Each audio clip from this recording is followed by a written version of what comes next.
Do you know how much to return to God as tithe? Do you know where to deliver it, or even how to use it? Well, the most important reason for tithing is that you may learn to fear the Lord God always. The act of tithing should not be seen as a contribution or donation.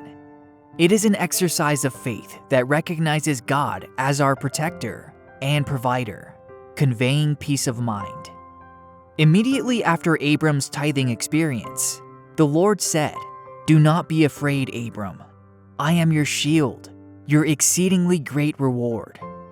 God was telling Abram, "Don't worry, I will be your protector and provider." We all will need to have learned that tithe lesson in the very end, when there will be impossible to buy or to sell. But how much should we return to God as tithe? In Hebrews 7:1-9, the words tenth and tithe are used interchangeably.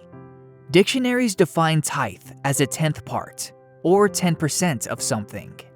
So the tithe is simply returning 10% of our income or increase to God. But should we tithe on the gross or the net income?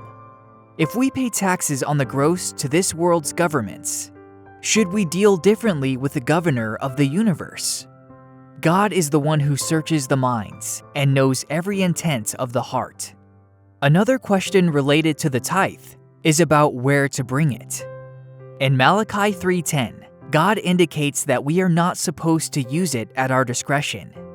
Instead, He specifies the storehouse as the right place, equating the storehouse to His house. Bring all the tithes into the storehouse, that there may be food in my house.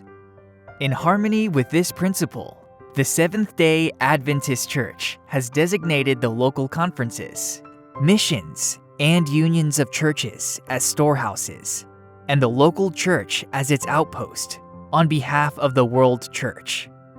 God has also directed in the Bible how the tithe should be used. It should not be considered a charity fund and should not pay for the church's incidental expenses. Instead, it should be exclusively used for the support of the authorized ministry.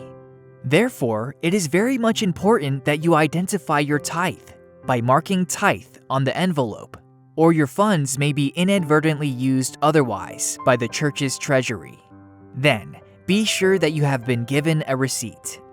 Summarizing then, tithe will only be tithe if it is the right amount, if it is taken to the storehouse, if it honors God with the first part of the income, and if it is used for the right purpose, the support of the ministry.